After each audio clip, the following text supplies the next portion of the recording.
नमस्कार। धूमिल पांडुलिपि में आप सबका स्वागत है। भूली बिसरी कहानी में आज सुनिए वैराग्य उपन्यास का द्वितीय अध्याय, लेखक शरद चंद्र चट्टोपाध्याय। इसका पहले का अध्याय आपको हमारी प्लेलिस्ट से मिल जाएगा, लिंक आपको आई बटन में मिल जाएगा। इसी तरह की कहानी और उपन्यास सुनने के लिए आप हमारे चैनल को लाइक, शेयर और सब्सक्राइब करना ना भूलिएगा। सुनिए एक कहानी रोज। शाम होने से पहले ही उस दिन घर लौटते समय वृंदावन की माँ ने कुसुम को पास बुलाकर अश्रु गदगद स्वर से कहा, आज का दिन कितने आनंद से गुजरा, इसका वर्णन मैं नहीं कर सकती बेटी।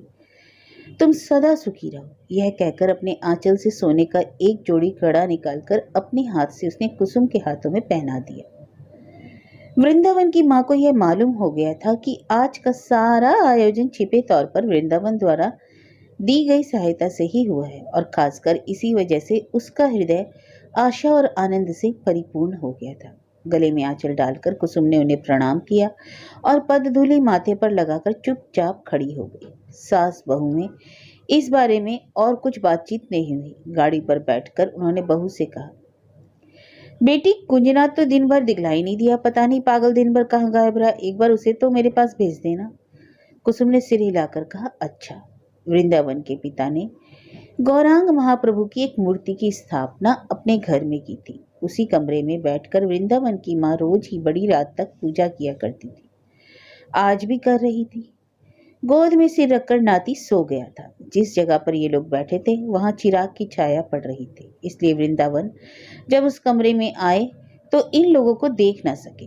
वेदी के पास पहुंचकर घुटने टेककर वे बैठ गए। मन ही मन कुछ देर तक प्रार्थना करके जमीन पर झुककर उन्होंने प्रणाम किया और जब वे उठकर खड़े हुए तब उनकी नजर माँ पर पड़ी। मन ही मन लज्जित होकर वे हंस पड़े और पूछा, माँ तुम इतने अंधेरे में क्यों बैठी हो? माता ने सस्नेह कहा, यूं ही बेटा, तू जरा मेरे पास बैठ। वृंदावन पास जाकर बैठ गया। वृंदावन के लज्जित होने की वजह थी रात एक पहर से अधिक गुजर चुकी थी। ऐसे असमय में वे कभी दर्शन करने नहीं आते थे। आशातीत सौभाग्य के कारण मारे आनंद से उनका हृदय भर गया था। आज का दिन उन्हें बहुत ही सार्थक लग रहा था और नम्र हृदय से छिपकर ठाकुर जी से उसी का निवेदन करने के लिए आए थे। किंतु माँ को इस बात की टोह न लग जाए, इसी कारण से वे लज्जा के से गड़ से गए। कुछ देर बाद माँ ने अपने सोए हुए पोते का सिर हाथ से सहलाते हुए खुशी से और स्नेह से कहा, अपने इस एकमात्र वंशधर को मातृहीन छोड़कर कहीं जाने के लिए मैं एक कदम भी नहीं उठा सकती थी, परंतु मुझे ऐसा लगता है वृंदावन, जैसे आज किसी ने मेरे सिर का बोझ उतार दिया। अब तो जल्दी घर ले जाओ बेटा उसे, ताकि उसे सब कुछ सौंपकर मैं कुछ दिन काशी और वृंदावन घुमाऊं। वृंदावन के हृदय में भी आज आशा और विश्वास का वैसा ही स्रोत बह रहा था। फिर उन्होंने संकोच कहा, परंतु वह आने क्यों लगी माँ? माँ ने निश्चित और दृढ़ स्वर में कहा, क्यों आएगी, क्यों नहीं, उसके आने पर ही तो मुझे छुट्टी मिल सकेगी। यह मेरी गलती थी वृंदावन, जो इतने दिनों तक मैं स्वयं नहीं गई। अपने हाथ का सुनहरा कड़ा पहनाकर मैंने उसे आशीर्वाद दिया और वह मेरे पैरों की धूल माथे से लगाकर चुपचाप खड़ी हो गई। तभी मैं जान गई कि मेरे माथे का सारा बोझ उतर गया। देख लेना, अच्छा दिन होते ही घर की लक्ष्मी को मैं घर ले आऊंगी। थोड़ी देर तक चुप रहकर वृंदावन ने कहा, परंतु आकर तुम्हारे इस वंशधर की देखभाल करेगी ना? माँ ने तुरंत जवाब दिया, क्यों नहीं करेगी, उसका डर अब मुझे नहीं। क्यों नहीं है? मैं सोना पहचानती हूँ बेटा। अभी यह तो नहीं कह सकती कि सोना खरा है या नहीं, परंतु इतना तय है कि वह पीतल या मुलम्मा नहीं है। अगर ऐसी बात नहीं होती तो अपने सोने सी गृहस्थी में उसे रखने का मैं नाम भी नहीं लेती। क्यों वृंदावन, बहू क्या तुमसे हमेशा ही बातें किया करती है? वृंदावन ने कहा, नहीं माँ, कभी नहीं, परंतु मालूम होता है कि संकट में पड़कर ही आज। यह कहकर वृंदावन कुछ पीछे हंसे और चुप रह गए। कुछ देर चुप रहने के बाद माँ ने गंभीर स्वर में कहा, सो तो ठीक ही है बेटा, इसमें उसकी कोई गलती नहीं, ऐसा तो सभी करते हैं। वास्तव में जो उसका अपना होता है वही दौड़कर उसके पास जाता है। यद्यपि मैं औरत हूँ, फिर भी संकट की बात मुझसे ना कहकर उसने तुम्ही से कही। वृंदावन चुपचाप सुनते रहे। माँ ने फिर कहा, मुझे एक काम अभी और करना है, और वह यह है कि कुंजनाथ की भी शादी हो जाए। यह कहकर वे अपने आप हंस पड़ी। फिर कहा, यह भी खूब है कि मोहल्ले भर को न्योता देकर खुद भाग निकला। जो होना होगा होता रहे। वृंदावन हंस पड़े। माँ ने कहा, सुनती हूँ, बहू से वह बहुत डरता है बड़ा भाई किंतु रहता है छोटे भाई की तरह। किसी किसी की राशि है ही बड़ी होती है वृंदावन, उससे डरे बिना काम नहीं चलता, चाहे आयु में वह आदमी उससे बड़ा ही क्यों ना हो। मेरी बहू भी उसी धातु की बनी है, बहुत ही शांत फिर भी कड़ी। मैं भी यही सोचती हूँ कि उसे कुछ भार दे दूं जिससे वह उठा सके, तभी तो गृहस्थी छोड़कर मैं भी निश्चिंत होकर कहीं जा सकूं। कुछ देर चुप रहकर वे फिर कहने लगी, एक ही दिन की बातचीत और देखने सुनने में मैं उसे कितना चाहने लगी हूँ उसका वर्णन मैं नहीं कर सकती। शाम से यही सोचती रही हूँ कि कब उसे घर ले आऊं और फिर देखूं। मन ही मन वृंदावन लज्जित होने लगी। इस भाव को दबाने की गरज से बोले, क्या माँ कुंजनाथ के बारे में क्या कह रही थी? माँ ने कहा, हाँ, अरे बेटा वह बात तो रह गई, बहू को घर लाने से पहले कुंज का घर बसा देना भी हमारा कर्तव्य है। गोपाल से तुम कह दो कि कल सवेरे ही गाड़ी ले आए, मैं जरा नलडांगे में जाना चाहती हूँ। वहाँ गोकुल वैरागी की लड़की मुझे बहुत पसंद है, देखने सुनने में भी कोई खास बुरी नहीं है। इसके अलावा, बात खत्म होने से पहले ही वृंदावन ने हंसकर कहा, इसके अलावा घर में वह अकेली लड़की है। क्यों माँ, वह वैरागी भी तो कुछ धन संपत्ति छोड़कर मरा है ना? माँ भी हंस पड़ी। हाँ बेटा, तुम्हारा कहना ठीक है, कुंज के लिए उसकी सबसे अधिक जरूरत है। केवल शादी कर देने से तो काम चलने का नहीं, खाने पहनने के लिए भी कुछ होना जरूरी है। और वह लड़की भी कोई खास बुरी नहीं, कुछ काली है फिर भी चेहरा अच्छा है। देखिए कल सुबह जाने पर क्या होता है। वृंदावन ने सिर झुकाकर कहा, अच्छा माँ, मैं साइड लिखवा दूं? और जब तुम खुद ही जा रही हो तो यह तय है कि खाली तो लौटोगी नहीं। कुंजनाथ की शादी के लेन देन तथा खिलाने पिलाने आदि की सब बातें बिल्कुल तय करके वृंदावन की माँ तीसरे पहर घर वापस आ गई। चंडी मंडप के मंदिर में उस वक्त सभी लड़के खड़े खड़े पहाड़ा याद कर रहे थे और एक और वृंदावन सुन रहे थे। बैलगाड़ी के रुकते ही उनका पुत्र चरण उतरकर शोर मचाता हुआ वृंदावन के पास आ पहुंचा। अपनी दादी के साथ वह भी अपनी मामी पसंद करने गया था। उसे गोद में लेकर वृंदावन गाड़ी के पास आकर खड़े हो गए। माँ गाड़ी पर से उतर रही थी। उनका प्रसन्न मुंह देखकर कहा, क्यों माँ, शुभ दिन कब है? बस इसी महीने की आखिर में, अब अधिक दिन नहीं। तुम जरा भीतर चलो, बहुत सी बातें कर ली हैं। यह कहकर हंसती हुई वे भीतर चली गई। मारे खुशी के उनके पांव जमीन पर नहीं पड़ रहे थे कि अब उनके घर बहू आएगी। इसके अलावा उस दिन कुसुम को घर गृहस्थी के कामों में बहुत योग्य दिखकर वे उसे चाहने भी लगी थी। उन्हें विश्वास हो गया कि अब मैं सुख से रह सकूंगी, अपने एकमात्र पुत्र को सुखी देख सकूंगी और घर गृहस्थी का भार बहू पर छोड़कर आनंद से यात्रा करने के लिए बाहर जा सकूंगी। इसी वजह से सब काम अब उनके लिए सहज हो गए थे। इसलिए गोकुल की विधवा औरत का प्रस्ताव मानकर ब्याह का सारा खर्च अपने ऊपर लेकर वे बात बिल्कुल पक्की कराई थी। उस समय तक उन्होंने खाना नहीं खाया था। वृंदावन को मालूम था कि माँ कहीं बाहर जाकर खाना खाने के लिए जल्दी राजी नहीं होती। पाठशाला के लड़कों को छुट्टी देकर उन्होंने अंदर जाकर देखा कि माँ रसोई का कुछ इंतजाम न कर एक और चुपचाप बैठी है। वृंदावन ने कहा, भूखे पेट सोचने से सब गड़बड़ हो जाता है, दूसरों की फिक्र बाद में करना, पहले रसोई की फिक्र करो। माँ ने कहा, रसोई शाम को बनेगी। मजाक नहीं कर रही हो बेटा, अब समय नहीं रह गया। उस पागल के पास ना तो रुपये है ना आदमी, सब कुछ हमें ही करना होगा। लड़की की माँ भी बड़ी कड़ी लगती है, कोई बात जल्दी मानती ही नहीं, किंतु मैं भी छोड़ने वाली नहीं थी। अरे तो यह भी आ गया, 1000 साल जियो बेटा, अभी तुम्हारी ही बात चल रही है, आओ बैठो। अचानक कहाँ से टपक पड़े। सचमुच एक गांव से दूसरे गांव में किसी के घर जाने का वह समय नहीं था। कमरे में पहुंचते ही इस तरह का आदर देखकर कुंजनाथ पहले तो कुछ सिटपिटाया और कुछ अप्रतिभ होकर प्रणाम करके बैठ गया। मजाक करते हुए वृंदावन ने कहा, क्यों कुंज दादा, तुम्हें कैसे मालूम हो गया? रात भर भी चुप नहीं रह सके, कल तड़के आकर ही सुन जाते तो क्या बिगड़ जाता। वृंदावन की माँ मुस्कुराने लगी, परंतु कुंज ने उधर ध्यान नहीं दिया। आंखें चढ़ाकर बोला, अरे बच्चा है, यह बहन है या कोई दरोगा? मुंह फेरकर वृंदावन ने हंसी छिपाई। उसकी माँ ने हंसी संभाल कर कहा, मालूम होता है बहू ने कुछ कहला भेजा है। कुंज ने इसका कुछ जवाब न देकर गंभीर स्वर में कहा, माँ तुमने भी कैसी गलती की? अगर कुसुम की नजर न पड़कर किसी और की नजर पड़ जाती तो बताओ क्या होता? मतलब ना समझकर माँ कुछ घबराई सी देखती रही। वृंदावन से पूछा, कुंज दादा बताओ तो सही कि हुआ क्या? तुरंत ही कहकर कुंज अपने आप को हल्का नहीं करना चाहता था। अतः वृंदावन के सवाल पर कुछ ध्यान न देकर उसने माँ से कहा, पहले यह बतलाओ कि क्या खिलाओगी, तब बताऊंगा। माँ ने हंसकर कहा, यह तो बड़ी अच्छी बात है बेटा, घर तुम्हारा है, बोलो क्या खाओगे? कुंज ने कहा, अच्छा यह भी देखा जाएगा, पहले यह बतलाओ कि तुम्हारा क्या खो गया। वृंदावन की माँ को फिक्र हुई। कुछ रुककर उन्होंने संदिग्ध स्वर में कहा, मैंने तो कोई चीज नहीं खोई। कुंज जोर से हंस पड़ा। उसने दुपट्टे में से एक जोड़ा सोने का कड़ा निकाल कर कहा, तो ये तुम्हारे कड़े नहीं है? यह कहकर कुंज मारे खुशी के अपने आप ही हंसने लगा। ये वे ही कड़े थे जिन्हें कल ठीक इसी समय वृंदावन की माँ सास ने अपनी बहू के हाथ में बनाकर आशीर्वाद दिया था, और आज वही कड़े और आशीर्वाद अपने नासमझ भाई द्वारा कुसुम ने भिजवा दिए। पल भर इधर देखकर वृंदावन ने जब अपनी माँ की ओर नजर फेरी तो कुछ डर गए। उनके चेहरे पर एक कतरा खून नहीं रह गया।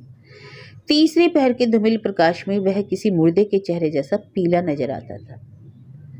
वृंदावन पर उस समय क्या गुजर रही थी वह भगवान ही जानता था, किंतु कोशिश करके तुरंत ही उन्होंने अपने आप को संभाल लिया और माँ के कुछ और नजदीक आकर अत्यंत सहज शांत भाव से कहा, यह हमारा सौभाग्य है माँ कि भगवान ने हमारी चीज हमें लौटा दी। यह तुम्हारे हाथ के कड़े हैं माँ, उसकी क्या बिसात जो इन्हें पहन सके। यह कहकर वृंदावन ने कुंज से कहा, चलो भाई हम चलकर बाहर बैठे, और हाथ जोड़कर वे उसे खींचते हुए बाहर चले गए। कुंज सीधा आदमी था, इसी से मारे खुशी के बेवक्त ही इतना रास्ता वह तय कर आया था। आज दोपहर के भोजन के बाद कुसुम ने जब उदास मुंह से कड़ों की वह जोड़ी हाथ में लेकर कुछ शुष्क और मधुर स्वर में कहा, भूल से यह कड़ा कल वे छोड़ गए, जाकर तुम्हें दे आना होगा। उस वक्त मारे खुशी के अपनी बहन के उदास मुंह की ओर देखने का उसे मौका नहीं मिला। दांव पेच वह जानता नहीं था, बहन झूठ बोल रही है या कोई किसी को इतनी मूल्यवान चीज नहीं दे सकता, और या कोई दे भी दिया तो दूसरा उसे लेता नहीं लौटा देता। यह असंभव बातें उसके दिमाग में नहीं घूमती थी। इसलिए रास्ते भर यही सब सोचता रहा कि अपनी खोई चीज पाकर अचानक वे कितने खुश होंगे और हमें कितना आशीर्वाद देंगे। परंतु वैसा तो कुछ भी नहीं हुआ, और जो हुआ वह अच्छा हुआ या बुरा यह भी नहीं समझ सका। इतना काम कर देने पर भी वृंदावन की माँ के मुंह से कोई अच्छी बात या आशीर्वाद ना सुनने के कारण वह उदास हुआ, और धीरे धीरे उसे कुछ शर्म भी मालूम होने लगी। उनके सामने से वृंदावन मुझे जबरदस्ती खींच लाए। लज्जित और दुखित होकर वह चुपचाप बैठ गया। वृंदावन ने भी उसके पास बैठकर कोई बातचीत नहीं की। उसकी हालत भी उस समय बातचीत करने लायक नहीं थी। अपमान की ज्वाला से उनका हृदय जला जा रहा था। वह अपमान उनका नहीं बल्कि उनकी माँ का था। अपनी भलाई बुराई या मान अपमान की उन्हें कोई चिंता नहीं थी। मृत्यु की यातना अन्य यातनाओं को दबाकर जैसे अकेले ही सब कुछ बन जाती है, ठीक उसी तरह माता के अपमानित और दुखी मुख की याद उनकी समस्त अनुभूतियों को निगलकर एक सघन और भीषण अग्निशिखा की तरह जलने लगी। संध्या का अंधकार और भी गहरा हो गया। पुंजनाथ ने धीरे से कहा, अच्छा वृंदावन, अब मैं चला। वृंदावन बेचैन होकर कहा, अच्छा किसी दिन अवश्य आना। कुंज के चले जाने के बाद वृंदावन वहीं औंधे होकर पड़े रहे। सोचने लगे, माँ की कितनी आशाएं, भविष्य की कितनी कल्पनाएं पल भर में ही मिट्टी में मिल गई। अब कैसे मैं उन्हें सांत्वना दूं, कैसे उन्हें शांत करूं। और सबसे बढ़कर निष्ठुर परिहास यह है कि उनकी उपवासिनी शांत और सन्यासिनी माता की समस्त अभिलाषाओं को नष्ट करके जिसने उनके दिल में ठेस पहुंचाई है वह उनकी पत्नी है, और उसी से उन्हें प्रेम है। जिस तरह एक दिन के मेल मिलाप से कुसुम ने अपने पति और सास को पहचान लिया था, उसी तरह उन लोगों ने भी उसे पहचान लिया था। इस बारे में उसे भी संदेह नहीं था। जो पहचानना जानते हैं उनके पास इस प्रकार अपने आप को उलझाकर कुसुम के हृदय में केवल एक अभूतपूर्व आनंद ही लोड नहीं लेने लग गया, बल्कि अनजाने में ही उसने अपने आप को एक दुर्दमानीय स्नेह के बंधन में डाल दिया। स्वयं इस बंधन को तोड़कर कुसुम ने कड़े की जोड़ी लौटाने को दी, किंतु बेचारा कुंज जब उसे लेकर चल दिया, थोड़ी देर के लिए उसने काफी तीव्र वेदना का अनुभव किया। कोठरी में जाकर रोने लगी। उसकी आंखों के सामने वह स्पष्ट दिखाई देने लगा कि उसके इस निष्ठुर व्यवहार से उन्हें कितनी आकस्मिक, अप्रत्याशित और मर्मांतक पीड़ा होगी, और मेरे बारे में वह कैसी धारणा बना लेंगे। शाम कब की बीत चुकी थी। कुंज लौट आया। चारों ओर अंधेरा देखकर अपनी बहन की कोठरी के सामने जाकर उसने पूछा, कुसुम चिराग नहीं जलाया? कुसुम अभी तक चुपचाप जमीन पर बैठी थी। घबराकर और कुछ लज्जित होकर वह उठ खड़ी हुई और बोली, अभी जलाई देती हूँ दादा, तुम आए कब? चला ही आ रहा हूँ, कहकर कुंजनाथ ने हुक्का और चिल्लम खोजी और तंबाकू चढ़ाने लगा। चिराग जलाने में कुछ देर हो गई। आकर देखा कि तंबाकू चढ़ाकर कुंजनाथ चला गया है। रोज की तरह आज भी कुसुम अपने भाई को खाना परोसकर दूर बैठ गई। गंभीर होकर आज वह भोजन करने लगा। वह कुछ बोला नहीं। जो बात करते कभी थकता नहीं था, उसे अचानक मौन देखकर कुसुम को आशंका हुई। निसंदेह कोई अप्रीतिकर घटना हुई है, परंतु वह कैसी और कहां तक हुई है, यह जानने के लिए वह छटपटाने लगी। यही सोचने लगी कि भैया का उन लोगों ने बहुत अपमान किया है, क्योंकि वह अच्छी तरह से जानती थी कि उसका छोटा भाई छोटा मोटा अपमान तो समझ ही नहीं पाता, अगर समझ भी ले तो इतनी देर तक उसे मन में नहीं रखता। खाना खाकर कुंज जब जाने लगा तो कुसुम से नहीं रहा गया। मधुर स्वर में उसने पूछा, दादा किसके हाथ में वे कड़े दिए? माँ के हाथ में। और किसके? उन्होंने कुछ कहा? कुछ भी नहीं, कहकर कुंज बाहर चला गया। कुंज जब दूसरे दिन फेरी के लिए बाहर जाने लगा तो खुद ही कुसुम को बुलाकर कहा, कुसुम तुम्हारी सास को न मालूम क्या हो गया है। ऐसी चीज उनके हाथ में दे आया, किंतु उन्होंने कुछ भी नहीं कहा, बल्कि वृंदावन को भला भला कहना होगा, जो प्रसन्न होकर कहने लगे, माँ किसकी बिसात है जो तुम्हारे कड़े पहन सके। हमारा भाग्य है माँ, जो भगवान ने हमारी चीजें में वापस करके सावधान कर दिया है। कुसुम ये क्या? कुसुम का गोरा चेहरा एकदम पीला पड़ गया। जोर से सिर हिलाकर उसने कहा, नहीं कुछ नहीं। यह बात क्या उन्होंने खुद कही? हाँ, माँ तो कुछ बोली नहीं। इसके अलावा सवेरे से ही वे ना जाने कहाँ गई थी। तब तक उन्होंने नहाया खाया भी नहीं था। मेरी और वे इस प्रकार देखने लगी जैसे वे समझ ही ना पाई हो कि उन्हें मैंने क्या दिया और क्या कहा। यह कहकर कुंज अपने आप ही गर्दन हिलाकर सिर पर दौरा लेकर बाहर निकल गया। 3-4 दिन बीत गए। खाना अच्छा नहीं बना था, इसलिए कल परसों कुंज मुंह फुलाए रहा। आज साफ साफ शिकायत कर देने से भाई बहन में झगड़ा हो गया। थाली फेंक कर कुंज उठ खड़ा हुआ और कहा, कभी यह जल गया, कभी वह खराब हो गया। आजकल तुम्हारा मन रहता कहाँ है कुसुम? कुसुम ने गुस्सा होकर जवाब दिया, किसी की खरीदी हुई बांधी मैं नहीं, मुझसे नहीं बनता खाना। जो अच्छा खाना बनाए उसे जाकर ले आओ। कुंज को तेज भूख लगी थी। वह डरा नहीं, हाथ मटका कर कहा, पहले तू यहाँ से चली जा, उसके बाद देखता है लाता हूँ कि नहीं लाता। यह कहकर दौरा लेकर वह खुद ही जल्दी से चला गया। उस दिन से ही जी भरकर रोने के लिए कुसुम व्याकुल हो रही थी। ऐसा अच्छा मौका उसने हाथ से निकलने नहीं दिया। भाई की परोसी हुई थाली पड़ी रही। सदर दरवाजा वैसे ही खुला रहा। आंचल बिछाकर रसोई घर की चौखट पर वह इस तरह रोने लगी मानो कोई मर गया हो। उस समय लगभग 10 बज रहे थे। रोते रोते वह थककर सो गई कि अचानक चौंक कर आंखें खोलते ही उसने देखा वृंदावन आंगन में खड़े होकर पुकार रहे हैं, कुंज दादा, ओ कुंज दादा। उनकी उंगली पकड़े हुए 5-6 साल का एक स्वस्थ और सुंदर बालक था। घबराकर कुसुम ने घूंघट खींच लिया और झटपट किवाड़ की ओट में खड़ी हो गई। सब कुछ भूलकर किवाड़ की ओट में से उस वक्त उस स्वस्थ बालक को ही देखने लगी।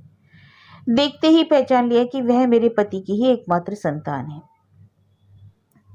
उसकी आंखों में आंसू भर आए और उसके दोनों हाथ 1000 हाथ बनकर उसे छीन लेने के लिए जैसे उसका वक्ष पंजर फाड़कर आगे बढ़ने लगा। फिर भी ना तो वह उसे बुला ही सकी, ना एक कदम आगे ही बढ़ सकी। प्रस्तर मूर्ति की तरह टकटकी बांधे वह उस बच्चे की ओर देखती रह गई। किसी की भी आहट ना पाकर वृंदावन को कुछ आश्चर्य हुआ। सवेरे ही किसी काम से वे इधर आए थे और अब लौट रहे थे। दरवाजा खुला देखकर सोचा कि कुंज घर में होंगे, इसलिए गाड़ी से उतरकर अंदर चले आए। कुंज से उन्हें कुछ आवश्यक काम था। बैलगाड़ी देखकर उनका पुत्र चरण भी सवेरे ही उस पर चढ़ गया था, इसलिए वह भी उनके साथ था। वृंदावन ने फिर आवाज लगाई, घर में क्या कोई नहीं है? फिर भी कोई जवाब नहीं मिला। चरण ने कहा, बाबूजी बड़ी प्यास लगी है, पानी। वृंदावन ने बिगड़कर धमकाते हुए कहा, नहीं प्यास नहीं लगी, नदी पर पानी पीना। बेचारा लड़का चुप रह गया। लज्जा के आवेग को दबाकर कुसुम उस दिन स्वच्छंदता से वृंदावन के सामने आ गई और बहुत ही सहज ढंग से आवश्यक बातचीत भी कर पाई थी, किंतु आज मारे लाज के वह बेकाबू होने लगी। चरण अगर पानी ना मांगा होता तो शायद किसी तरह भी वह बाहर नहीं निकल पाती। पहले उसने कुछ आगे पीछे किया, किंतु बाद में एक आसन लाकर बरामदे में बिछा दिया। नजदीक जाकर चरण को गोद में लेकर अंदर चली गई। वह इशारा तो वृंदावन की समझ में आ गया, किंतु वह यह नहीं समझ सके कि इस तरह चुपचाप वह बिल्कुल अपरिचित की गोद में चला कैसे गया। पिता अपने बेटे की आदत से भली भांति अवगत थे। इधर चरण भौचक्का सा देखता रह गया। एक तो उसके पिता ने उसे घुड़क दिया और दूसरे बिल्कुल अनजानी जगह में कोई कहीं से आकर अचानक उसे इस तरह उठाकर ले जाए, ऐसा कभी किसी ने नहीं किया था। भीतर ले जाकर कुसुम ने चरण को बताशे दिए। कुछ देर तक वह उसे गौर से देखती रही, फिर अचानक उसे छाती से चिपका कर रोने लगी। चरण अपने आप को जब कठिन बाहुपाश से छुड़ाने लगा तो आंसू पहुंचकर कुसुम ने कहा, ये क्या बेटा, मैं तुम्हारी माँ हूँ। हमेशा से कुसुम बच्चों को प्यार करती थी। अगर कोई बालक उसे मिल जाता तो वह उसे जल्दी छोड़ती नहीं थी, किंतु इतनी प्रचंड लालसा उसके हृदय में कभी पैदा नहीं हुई थी। उसकी छाती जैसे टुकड़े टुकड़े होकर गिरने लगी। वह सुंदर, स्वस्थ और सबल बालक तो मेरा ही हो सकता है, किंतु हुआ क्यों नहीं? किसने यह बाधा डाली? माँ बेटे को इस तरह अलग करने का संसार में किसे अधिकार है? चरण को जितना ही वह अपनी छाती पर अनुभव करने लगी, उतना ही उसका वंचित और त्रिषित मात्र हृदय इस तरह की सांत्वना से विलग होने लगा। उसे ऐसा लगने लगा जैसे उसका धन किसी ने बल और अन्याय से छीन लिया है। परंतु चरण को यह असहनीय हो उठा था। अगर वह जानता तो नदी पर जाकर ही शायद पानी पिए होता। इस स्नेह पीड़न की अपेक्षा प्यास इसे कहीं ज्यादा असहनीय हुई होती। उसने कहा, छोड़ दो। अपने दोनों हाथों से उसका मुंह लेकर कुसुम ने कहा, माँ कहो तो छोड़ूंगी। चरण ने सिर हिलाकर नहीं कह दिया। तो नहीं छोड़ती, कहकर कुसुम ने फिर जोर से अपनी छाती से लगा लिया। उसे इतना चुभा कि वह हाफने लगा। माँ ना कहोगे तो कभी नहीं छोड़ूंगी। रुआंसा सा होकर चरण ने कहा, माँ अब तो उसे छोड़ना कुसुम के लिए बिल्कुल असहनीय हो गया। उसने उसे अपनी छाती पर दबा लिया और रोने लगी। देर हो रही थी। बाहर से वृंदावन ने कहा, क्यों चरण, पानी पी चुके? तब चरण ने रोते हुए कहा, वे छोड़ती ही नहीं। आंखें पहुंचकर कुसुम ने बैठे हुए गले से कहा, चरण आज मेरे पास रहेगा। वृंदावन ने दरवाजे के नजदीक आकर कहा, वह कैसे रह सकेगा? माँ बहुत घबराएंगी और उसने अभी तक खाना भी नहीं खाया। नहीं नहीं, वह यहीं रहेगा। आज मेरी तबीयत बहुत खराब है। क्यों, क्या हुआ? कुसुम ने कोई जवाब नहीं दिया। कुछ देर बाद बोली, गाड़ी लौटा दो, बहुत देर हो गई। नदी पर जाकर मैं चरण को नहलाए लाती हूँ। यह कहकर किसी उत्तर या प्रतिवाद की अपेक्षा किए बिना ही कुसुम गमछा तथा तेल की कटोरी लेकर चरण को गोद में लिए नदी की ओर चल पड़ी। घर के नजदीक ही छोटी सी स्वच्छ नदी थी। उसे देखते ही चरण खुश हो गया। उसके गांव में नदी नहीं थी, बस एक छोटा सा कच्चा तालाब है। उसे कोई उस तालाब में उतरने नहीं देता था, इसलिए ऐसा मौका उसे कभी नहीं मिला था। घाट पर बैठकर इत्मीनान से उसने तेल मालिश की, फिर घुटने भर पानी में उछल पड़ा। कुछ देर उछल कूद कर नहाकर कुसुम की गोद में चढ़कर जब वह घर लौटा, तब माँ बेटे में विलक्षण सद्भावना पैदा हो गई थी। बच्चे को गोद में लिए कुसुम सामने आई। उसका चेहरा खुला हुआ था, आंचल केवल ललाट छुरा था। जाते वक्त उसने कहा था, मेरी तबीयत खराब हो रही है, किंतु अब तो उसके चेहरे पर कष्ट का कोई आभास ही नहीं मिल रहा था। उसके होठों पर अर्धविकसित गुलाब सी मुस्कुराहट खेल रही थी। उसके व्यवहार में किसी तरह का संकोच या कुंठा थोड़ा सा भी नहीं था। अत्यंत सहज भाव से उसने कहा, अच्छा अब तुम जाओ, नहाओ, उसके बाद भोजन होगा, उसके बाद खाना खाकर आराम करना, उसके बाद मैं नहीं जानती, लो गमछा लो, देर मत करो। यह कहकर हंसते हंसते कुसुम ने गमछा वृंदावन के ऊपर फेंक दिया। वृंदावन ने गमछा पकड़ लिया और मुंह फेर कर एक निश्वास छोड़कर कहा, बल्कि देर तुम ही मत करो, चरण को कुछ खिला पिला दो, मुझे जाना ही होगा। क्यों? गाड़ी लौट जाने पर माँ खुद ही समझ जाएंगी। ठीक इसलिए गाड़ी नहीं लौट आई, आगे पेड़ के नीचे खड़ी है। बात सुनकर कुसुम का हंसता हुआ चेहरा उदास हो गया। कुछ देर तक खड़ी रहकर सिर उठाकर उसने कहा, तब तो माँ से बिना पूछे तुम्हारा यहाँ आना ही ठीक नहीं हुआ। कुसुम के इस छिपे अभिमान भरे स्वर को सुनकर वृंदावन हंस पड़े, किंतु मजा किरकिरा रहा। इसके बाद सहज स्वर में कहा, कुसुम मेरा लालन पालन इस ढंग से हुआ है कि माँ की इजाजत के बिना इस घर में क्या, इस गांव में भी कदम नहीं रख सकता। किंतु छोड़ो, इन बातों को फिर से उठाने से कोई फायदा नहीं। जाओ, देर मत करो, लड़के को कुछ खिला पिला दो। यह कहकर वृंदावन फिर आसन पर बैठ गए। बड़ी मुश्किल से आंसू रोककर लड़के को लेकर कुसुम सिर झुकाए चली गई। घंटे भर बाद बाप बेटे गाड़ी में बैठकर जब घर की ओर चले तो रास्ते में चरण ने पूछा, बाबा माँ इतना रो क्यों रही थी?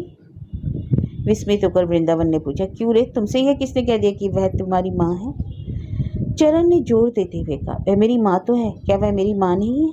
इस बात का कुछ जवाब न देकर वृंदावन ने पूछा, तुम अपनी माँ के साथ रह सकते हो? हाँ, रह सकता हूँ, चरण ने खुश होकर कहा। अच्छा, कहकर वृंदावन मुंह फेरकर लेट गए और सूर्य की किरणों से जले हुए स्वच्छ आकाश की ओर देखने लगे। दूसरे दिन तीसरे पहर की बात है। नदी से पानी लेने के लिए जाते समय कुसुम अपने घर के सदर दरवाजे की सांकल लगा रही थी। तभी 12-13 साल के एक लड़के ने इधर उधर देखकर नजदीक आकर पूछा, कुंज बैरागी का घर कौन सा है? कुसुम ने कहा, क्यों, कहाँ से आए हो? बड़ाल से, पंडित जी ने चिट्ठी दी है। यह कहकर अपने मैले दुपट्टे से चिट्ठी निकालकर उसने दिखलाई। कुसुम की नसों में खून तेजी से चलने लगा। उसने देखा ऊपर उसी का नाम लिखा है। लड़के को बुलाकर भीतर ले गई। पूछा, पंडित जी किसे कहते हैं? किसने दी तुम्हें ये चिट्ठी? विस्मित होकर बालक ने कुसुम से कहा, पंडित जी ने। पाठशाला के बारे में कुसुम नहीं जानती थी, इसलिए वह कुछ समझ ना सकी। उसने पूछा, चरण के बाबा को तुम जानते हो? जानता हूँ, वही तो पंडित जी हैं। तुम उनसे पढ़ते हो? हाँ, मैं पढ़ता हूँ। पाठशाला में और भी कई लड़के पढ़ते हैं। कुसुम को और भी उत्सुकता हुई एवं उसने कई बातें पूछकर बहुत कुछ जान लिया। वह जान गई कि पंडित जी के घर में ही पाठशाला खुली है। वहाँ लड़कों को फीस नहीं देनी पड़ती। पंडित जी ही बालकों को स्लेट, पेंसिल, पुस्तकें खरीद देते हैं। जिन गरीब छात्रों को दिन में पढ़ने का मौका नहीं मिलता, वे शाम को पढ़ने आते हैं और ठाकुर जी की आरती हो जाने पर प्रसाद लेकर हंसते खेलते घर लौट जाते हैं। 2 लड़के आयु में बड़े भी हैं जो अंग्रेजी पढ़ने आते हैं। ये सब बातें कुसुम ने पूछ ली और लड़के को कुछ बताशे देकर विदा किया। इसके बाद चिट्ठी खोलकर पढ़ने लगी। कुसुम का सुख स्वप्न जैसे किसी ने तेज धक्का देकर तोड़ दिया। चिट्ठी उसी को लिखी गई थी, किंतु उसमें किसी तरह का संबोधन व स्नेह की बात नहीं थी।